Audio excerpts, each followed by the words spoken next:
Question number 34। बाबू इधर देखना।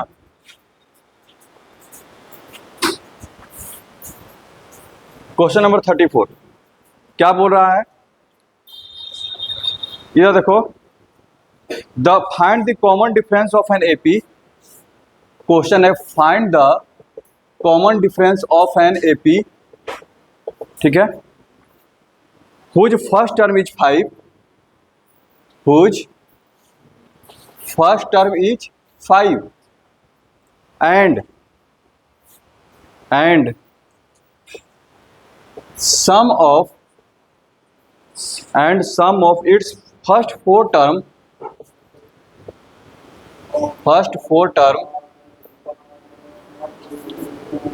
is half the sum of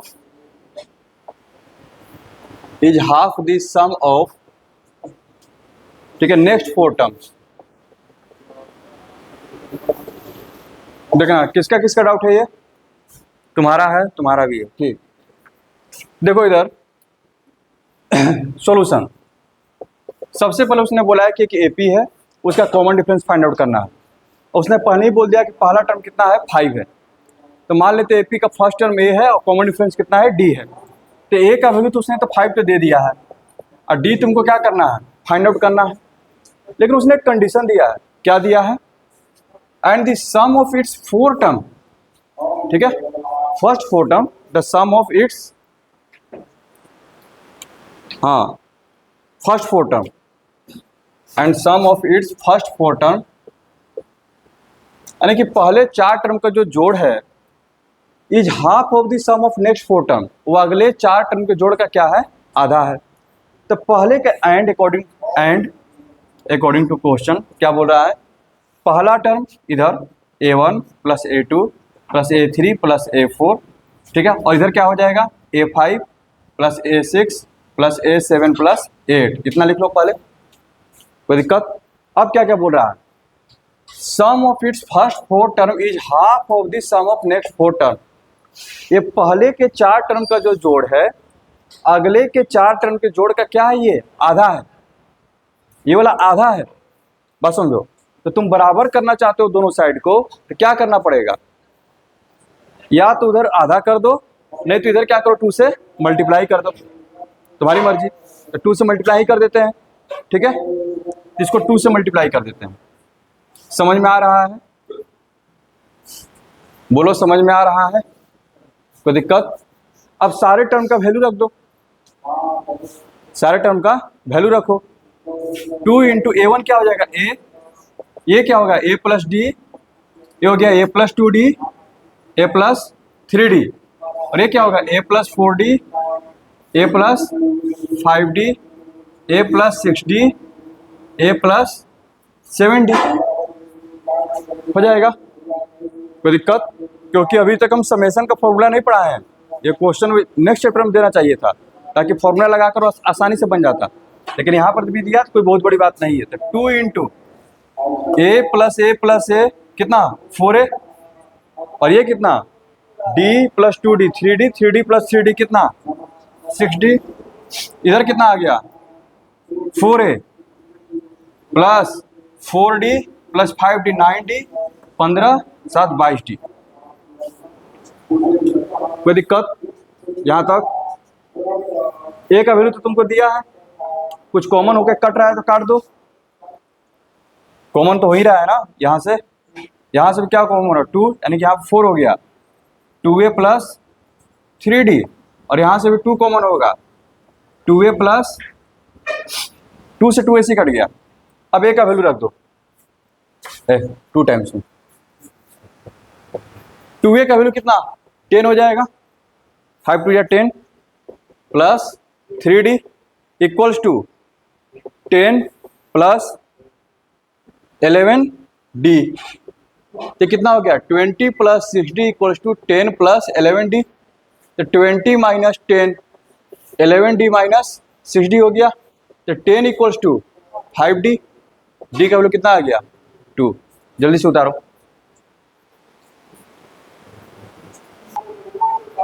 चलो इधर देखना, अगला क्वेश्चन दे रहे हैं। क्वेश्चन को जरा पहले समझना।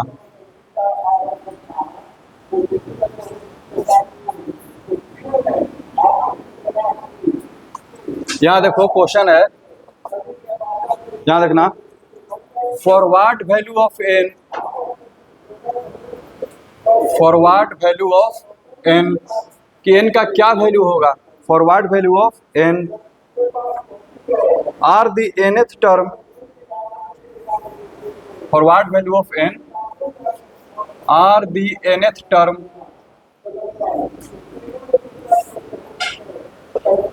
nth term of the following two APs,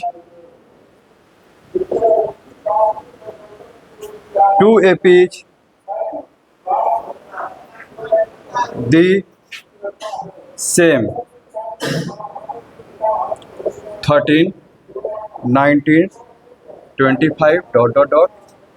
and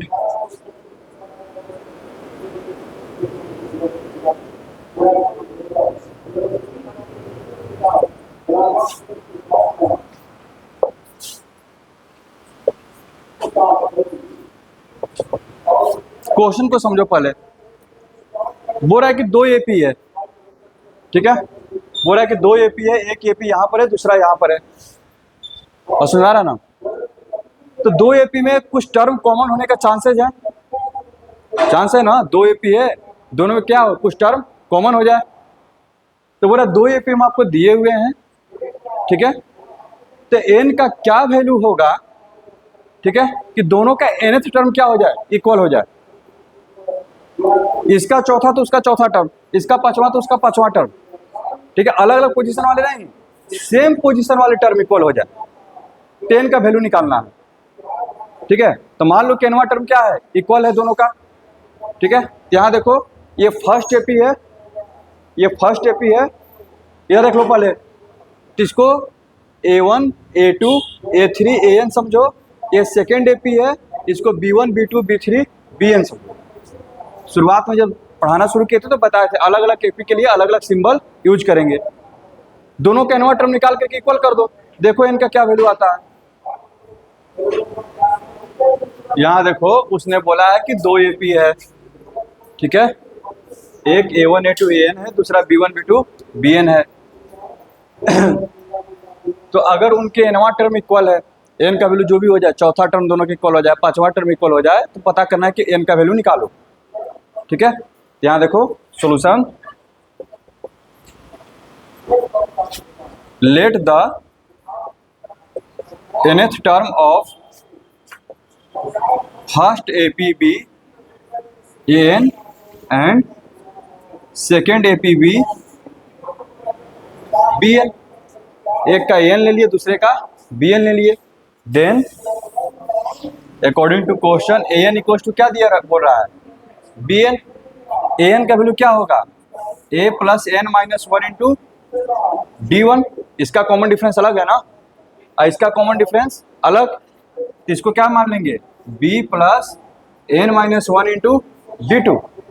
दो एपी है तो दोनों का कॉमन डिफरेंस क्या होगा, अलग अलग होगा, ठीक है। तो यहाँ देखो इसमें a का वैल्यू कितना है 13, n माइनस 1, d का वैल्यू कितना है 6, इसमें b पहला टर्म b का वैल्यू कितना है 69, और d का वैल्यू कितना है -1। कोई दिक्कत, अब इसको सोल्व कर लेते हैं, कितना हो जाएगा 13 plus 6n minus 6 equal to 69 minus n plus 1। n को एक तरफ लेकर के आ जाओ, इधर हो गया 70, 13 माइनस 6 7 माइनस 7, तो 7n इक्वल टू कितना,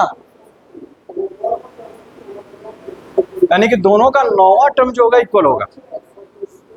यहां से क्या पता चल रहा है, दोनों का जो 9th टर्म होगा वो क्या होगा, इक्वल होगा। क्वेश्चन में ये भी बोला है तो उस टर्म का वैल्यू भी बता दो, ठीक है, किसी एक में से निकाल लो। देखो इधर A9, a प्लस a का वैल्यू कितना है 13, ठीक है, प्लस 8 हो जाएगा, और d का वैल्यू कितना है 6, ठीक है। तो 13 प्लस 48 कितना हो जाएगा 61। दूसरे वाले से भी निकालोगे तो 61 ही आएगा। बस समझ में आ गया, कोई दिक्कत? आगे बढ़े, आगे बढ़े। लिखो, एक क्वेश्चन लिखो, क्वेश्चन लिखो। if the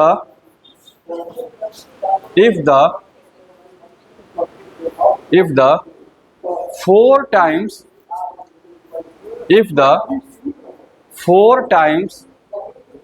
of the fourth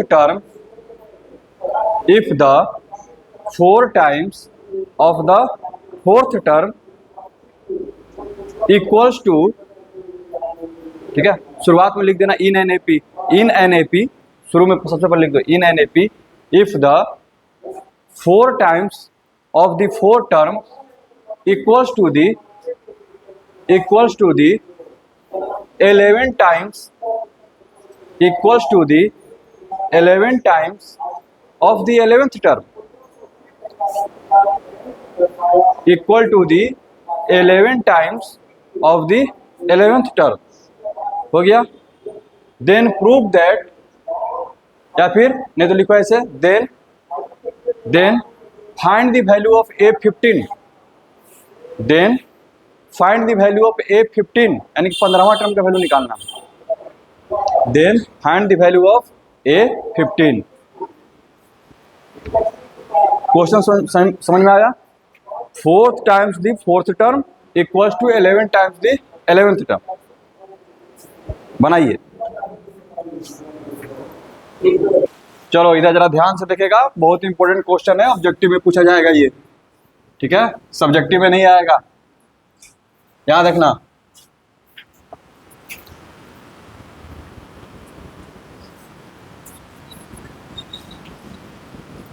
subjective में भी दे सकता है, कोई बड़ी बात नहीं है, लेकिन ये है क्वेश्चन ऑब्जेक्टिव, ध्यान रखना।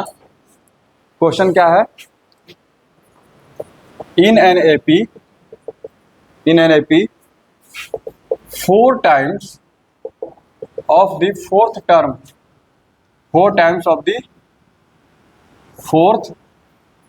term equals to the 11 times of the 11th term, then find the value of 15th term। बस सुनना रहा है, ठीक है, थोड़ा इस पर हम टाइम लेंगे, जरा देखना इधर, बहुत इंपॉर्टेंट क्वेश्चन है ये। सॉल्यूशन में let the first term of the AP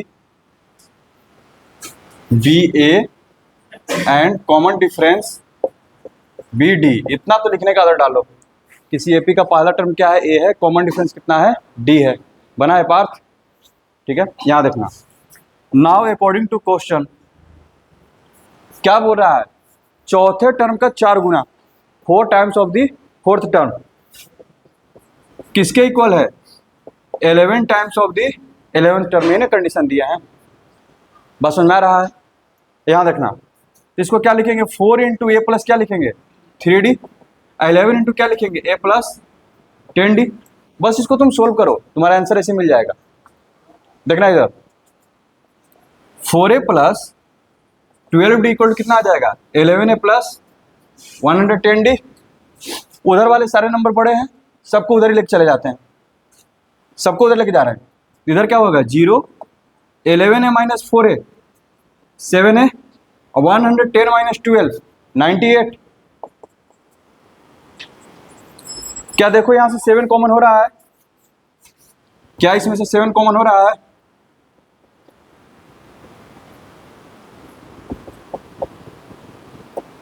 ये किसका फॉर्मूला बन गया? ए प्लस 14D किसका होता है? 15th टर्म होता है ना, वो तो देख करके पता चल जाएगा। ए प्लस 14D किसका होता है? 15th term.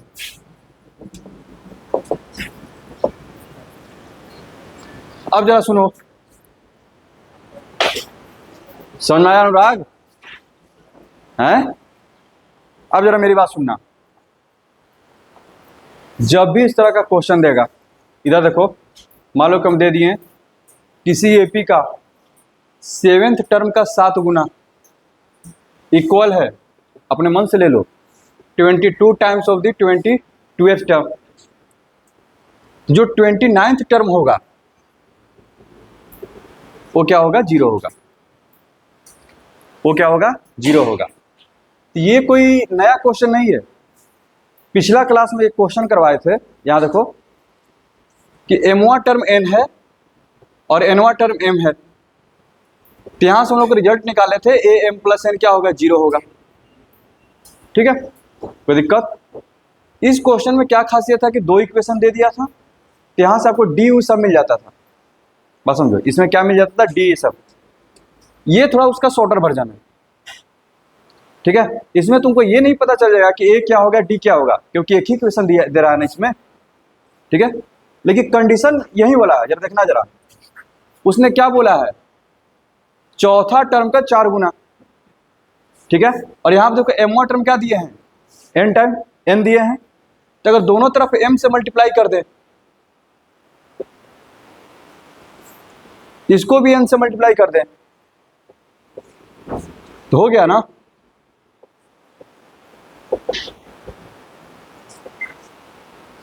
कोई दिक्कत? m क्या? हाँ, m times of the mth term equals to n times of the nth term. तो मेन तो मतलब कि थ्योरम का काम यही कर रहा है। वो तो मतलब कि जो उस दिन करवा दिए थे, पॉलिसी को करवाना चाहिए था। यानी कि जो भी ऐसे मतलब कि क्वेश्चन हो जाए, ठीक है, जैसे मैं कब कहीं पर भी लिखा हुआ है, इधर A73 है, A37 है, तो एक तो सोल्व करने की जरूरत नहीं है, सीधे मतलब पता चला कि A10 इसका क्या होगा? 0, क्योंकि इसका कंडीशन क्या है कि कोई भी टर्म का है, अगर नंबर डिजिट इंटरचेंज है, इसमें अगर 7 से मल्टीप्लाई करोगे और इसमें क्या करोगे? 3 से, इक्वल हो गया कि नहीं? ये भी 21 हो गया, ये भी 21 हो गया।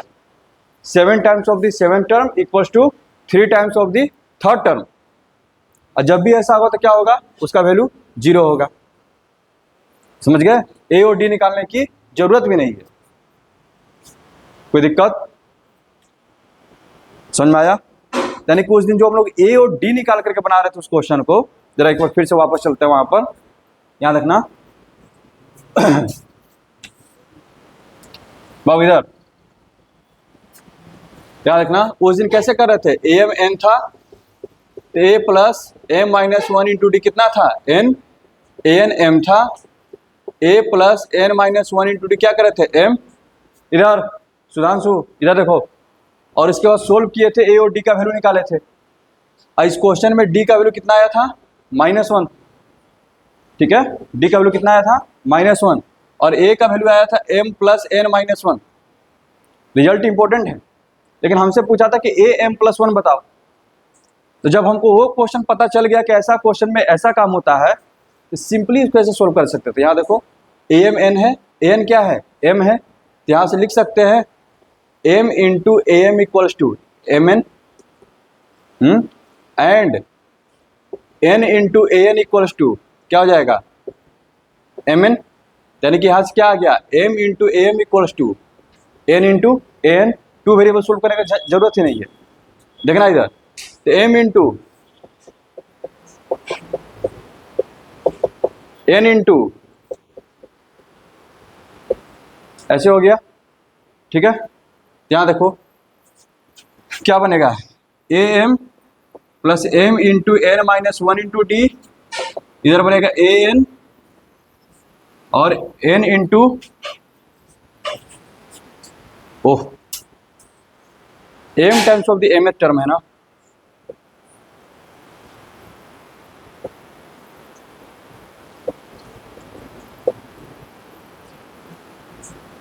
इधर देखना ऐसे हो गया। अब ए और डी को एक जगह लेकर के आ जाओ। ये तरीका इसलिए बता रहे हैं क्योंकि अगला जो एक्सरसाइज जब हम लोग शुरू करेंगे उसमें एक ऐसा क्वेश्चन आएगा, उसको 2 वेरिएबल से बनाने जाओगे तब फंस जाओगे। फिक्स है, एक नया टेक्निक यहाँ पर डेवलप करने का कोशिश कर रहे हैं ताकि दिमाग में रहे हाँ ऐसा भी काम हम लोग कर सकते हैं। ठीक है, फालतू में नहीं करवा रहे हैं। वहां पे जब डायरेक्ट करते हैं तो लड़के बोलते हैं कि ये कैसे कर दिए, ऐसे हो गया। क्या यहाँ से a कॉमन हो रहा है, क्या बचेगा m माइनस एन, यहाँ से d कॉमन होगा, यहाँ पे देखो ये वाला बचेगा, इसको मल्टीप्लाई कर देते हैं m स्क्वायर माइनस एम और यहाँ से minus n square plus n equals to d zero. इसको फैक्टराइज कर लो, हम डायरेक्ट लिख देते हैं, यहाँ देखना m square minus m minus n square plus n. इसीलिए 9-10 में फैक्टराइजेशन नहीं पढ़ना चाहिए, ठीक है। वो फैक्टराइजेशन पढ़ने से क्या होता है ना कि फिर ये सब क्वेश्चन बनने लगता है। नहीं ये सब क्वेश्चन बनने लगता है, नहीं पढ़े रहते तो उसको छोड़ देते। यहाँ से माइनस एन कॉमन हो जाएगा, बचेगा क्या m plus N minus one, यानी कि ये जो पूरा है उसको हम लिख सकते हैं a into m minus n plus d into m minus n into m plus N minus one equal to zero. क्या m माइनस एन कॉमन होगा, बचेगा क्या,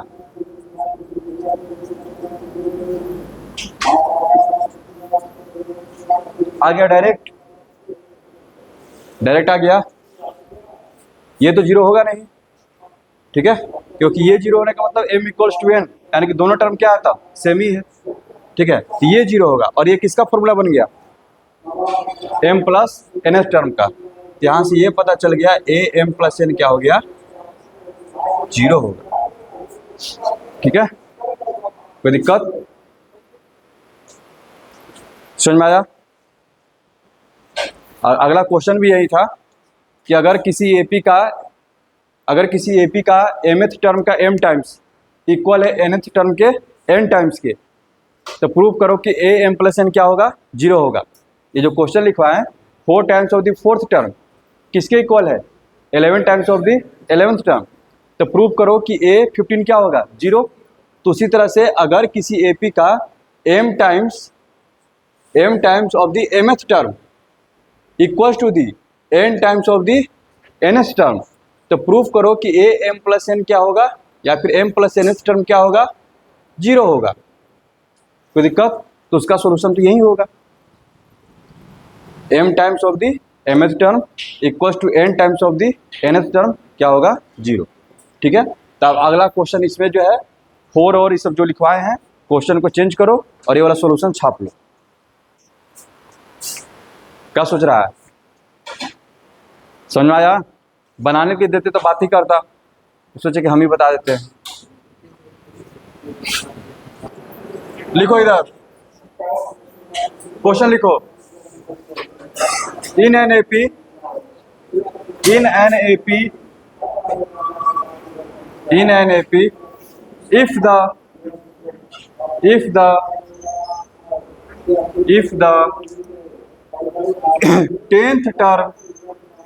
if the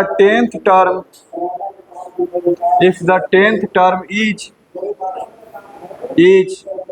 1 by 15, is the 10th term is 1 by 15 and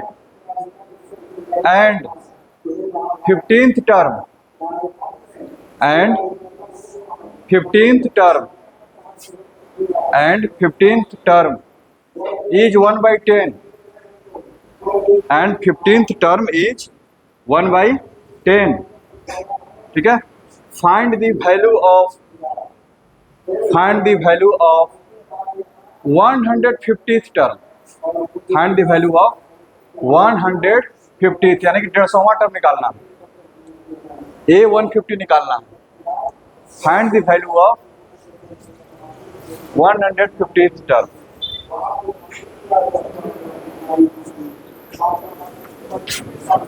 move on, बाबू इधर बोला कि एक AP है, उस एपी में इधर 10वां टर्म कितना है 1 by 15 और 15वां टर्म कितना है 1 by 10। तो तुमसे पूछे हैं, ठीक है, यहां देखो जब भी ऐसा क्वेश्चन देगा इसका आंसर 1 होगा, इधर देखना, 10वां टर्म कितना है 1/15, 15वां टर्म कितना है 1/10। तो तुमसे पूछेगा 15 गुने 10 कितना 150, तुमसे 150वां टर्म ही पूछेगा, वो क्या आएगा 1। बाकी कोई पूछ दे तो निकालना पड़ेगा। ठीक है, मान लो कैसे दे रहा है क्वेश्चन, क्या देखो बाबू, इधर क्वेश्चन दे रहे हैं 7वां टर्म है 1/10, 12 दूसरा नंबर, और A12 है 1/7, तो 12 7 जा 84, देन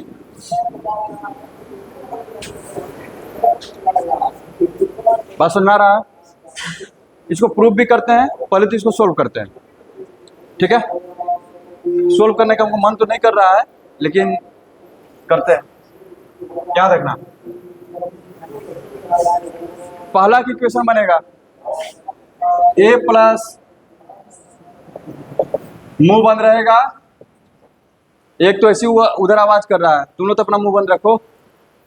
a प्लस 9d कितना होगा 1/15, और a प्लस 14d कितना होगा 1/10, माइनस कर दो, ये खत्म, 9d माइनस 14d, इसको सोल्व करो, कितना 15 और 10 का 30, कितना ये हो जाएगा 2 माइनस 3, यहाँ देखो, तो d equals to 2 minus 3 -1, minus से माइनस कट जाएगा तो 1/150। कोई दिक्कत? उसी तरह से a निकाल लो, a का वैल्यू, तो a equals to 1/15 minus 9d,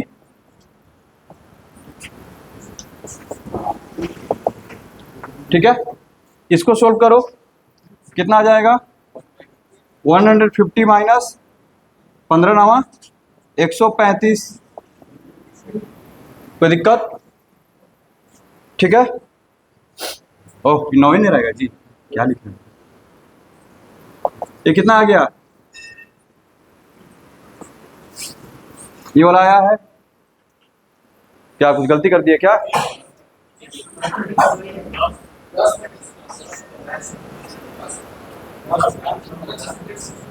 क्या बोल रहा है जी? अच्छा वो 10, ओ 10 माइनस 9,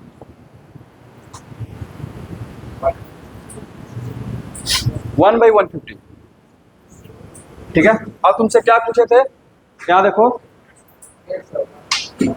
तो a प्लस 149d, a का वैल्यू कितना, a का वैल्यू कितना आया 1/50, और d का वैल्यू कितना आया 1/50। यहाँ देखो 149 प्लस 1 150 हो जाएगा।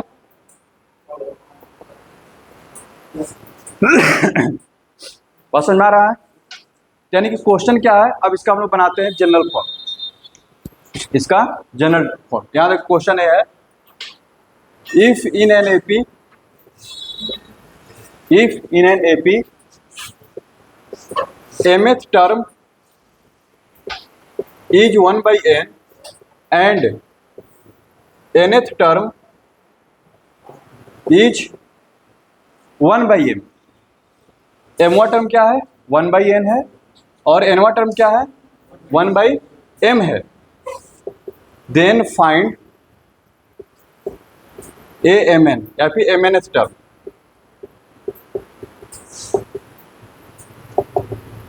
ठीक है, बनाओ इसको, इसको बनाओ, देखना इधर, ये सब क्वेश्चन बहुत इंपॉर्टेंट है। ठीक है, क्योंकि थोड़ा सा अगर इसको ऑब्जर्व कर लोगे तो सब एकदम दिमाग पर आना चाहिए। बड़ा बड़ा नंबर करके देगा, तुमको सोल्व नहीं करना रहेगा, बस आंसर टिक करके निकलना रहेगा इसमें। ठीक है, यहाँ देखना, सपोज करते हैं मेरा जो फर्स्ट टर्म है a1 क्या है a है, कॉमन डिफरेंस क्या है मेरा d है, क्या दे रहा है तुम्हारा जो mवा टर्म कितना है 1/n,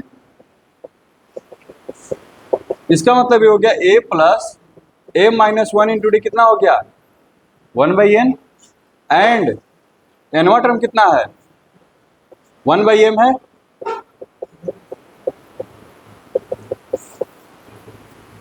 कोई दिक्कत? समझ में आ रहा है? अब इसको तुम क्या कर दो, माइनस माइनस करोगे, ये कैंसिल होगा, यहां पर m-1 इंटू डी माइनस ऐसे आएगा, इधर डी कॉमन कर लो, m-1 माइनस n प्लस 1 बचेगा, आगे में माइनस है तो माइनस n प्लस 1। समझ में आ रहा है निखिल? पाठक इधर एलसीएम ले लो, 10 से डिवाइड करो तो m बचेगा, इधर भी देखो 1 कट गया, m-n ऊपर से कैंसिल हो गया,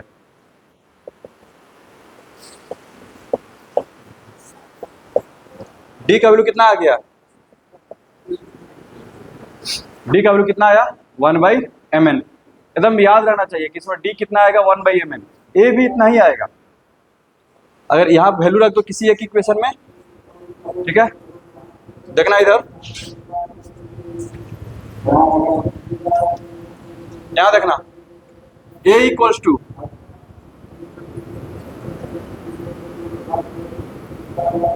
ऐसे लिखेंगे इस इक्वेशन में, जो फर्स्ट इक्वेशन है, फर्स्ट इक्वेशन में a इक्वल्स टू इतना लिखेंगे, ध्यान रखना mn हो जाएगा, n से डिवाइड करें क्या बचेगा m, इसको खोल दो m कट जाएगा। यानी किस क्वेश्चन की क्या खासियत है, a और d दोनों का वैल्यू क्या होता है, इक्वल होता है, और होता क्या है 1/mn। जैसे मैं यहाँ पे देखो इस क्वेश्चन में, इधर m का वैल्यू कितना है, m और n का वैल्यू कितना है 15 और 10, m और n का वैल्यू कितना था 15 और 10। देखो a का वैल्यू कितना आया 1/50 और d का वैल्यू कितना आया 1/50। ठीक है, अब आराम से वो जो फॉर्मूला है, तुमसे कौन सा टर्म पूछे हैं, mnth टर्म, उसमें अब रख दो इधर,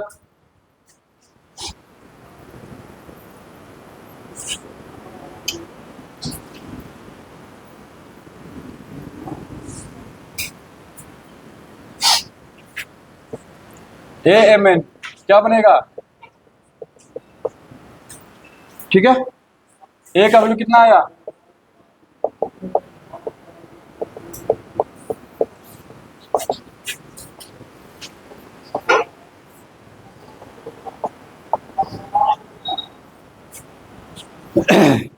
समझ में आया, कोई दिक्कत? यानी कि इस क्वेश्चन की खासियत क्या है, a और d आपको डायरेक्ट भी लिख सकते हैं 1/mn, ठीक है, और उसके बाद जो mnth टर्म निकलवा देंगे। आगे बढ़ेंगे, हाँ एक क्वेश्चन और कर लिया जाए, एक अच्छा क्वेश्चन है उसको करवा देते हैं, उसको हम ही बनाएंगे, उसको तुम लोग तो नहीं बनाओगे, ठीक है, ठीक है ना। यहाँ देखो, धीरज कर, इसको लिखो, जल्दी लिखो, जल्दी लिखो,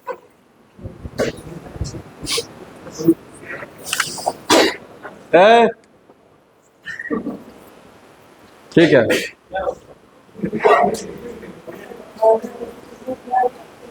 ठीक है, दे क्या तुमको भी, रुको देते हैं, बस क्वेश्चन लिखने दो, देख रहा इधर,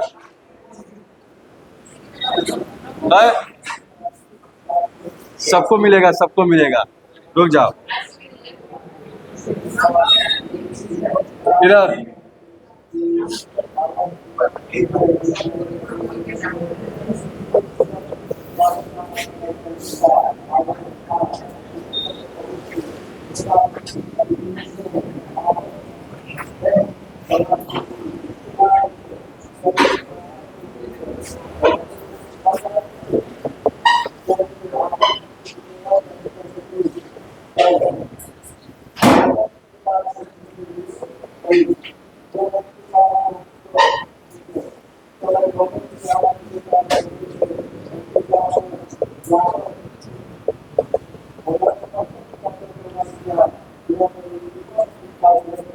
बनाओ इसको,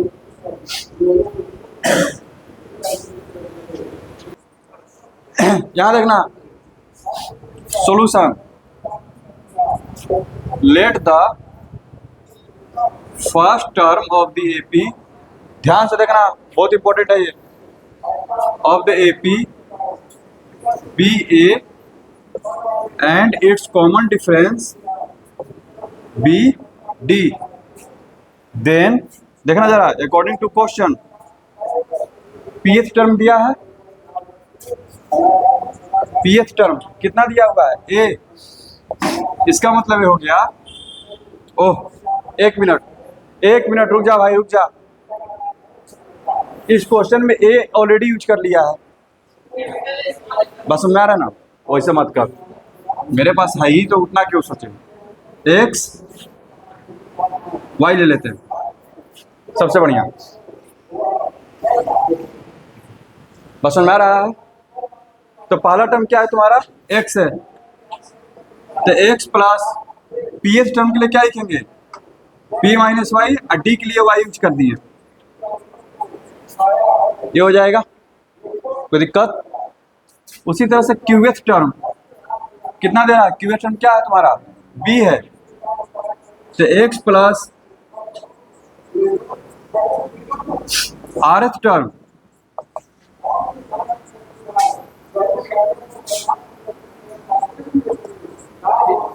यहां तक समझ में आ रहा है, बोलो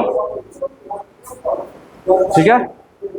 अब जरा ध्यान से देखो, ध्यान से देखना, ये तुम्हारा फर्स्ट इक्वेशन है, ये तुम्हारा सेकेंड इक्वेशन है, ये तुम्हारा थर्ड इक्वेशन है, ठीक है। जो प्रूफ करना है राज, इधर देखो, यहाँ पे क्या लाना है, Q माइनस आर, इसमें क्या लाना है, R माइनस पी, इसमें क्या लाना है, P minus Q. P minus Q कब आएगा, P माइनस क्यू कब आएगा, जब फर्स्ट में से सेकंड को माइनस करेंगे, जब फर्स्ट में से सेकंड को माइनस करेंगे, देखना इधर, subtracting equation second from equation first, ठीक है। जब सब्ट्रैक्ट करो तो एक्स एक्स कट जाएगा, यहां पे क्या बचेगा, देखना इधर करके दिखा देते हैं,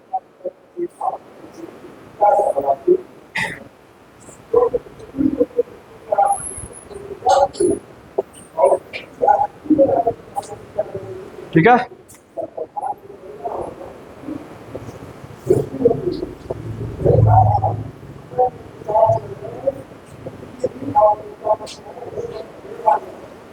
कोई दिक्कत यहां तक,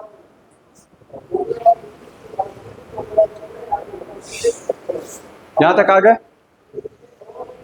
तो P minus q equal to क्या हो जाएगा,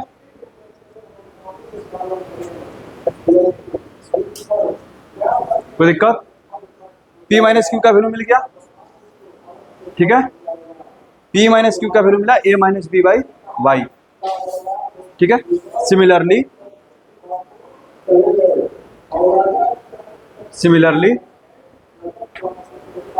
यहां पे देखो P माइनस क्यू मिला है, R माइनस पी लिखते हैं, यहां देखो पीएच टर्म, इधर देखना, पीएच टर्म क्या था A, क्यूएच टर्म क्या था B, वाई क्या था कॉमन डिफरेंस, तो आर एच टर्म क्या है तुम्हारा C, पीएच टर्म क्या है A, ठीक है, एंड P माइनस क्यू हो गया, R माइनस पी हो गया, और Q minus R, qth term क्या है B, बस समझ आ रहा है। अब सारा वैल्यू वहां पर रख दो, now A into q minus are,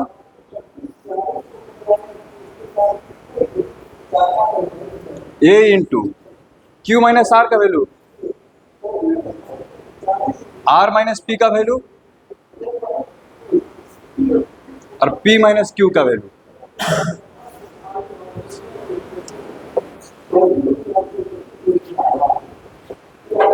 समझा ईशान।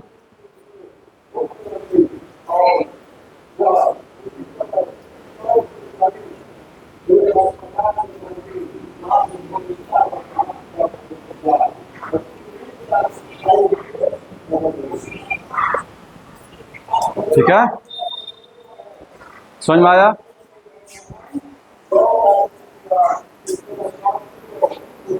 ठीक है, कल मिलते हैं।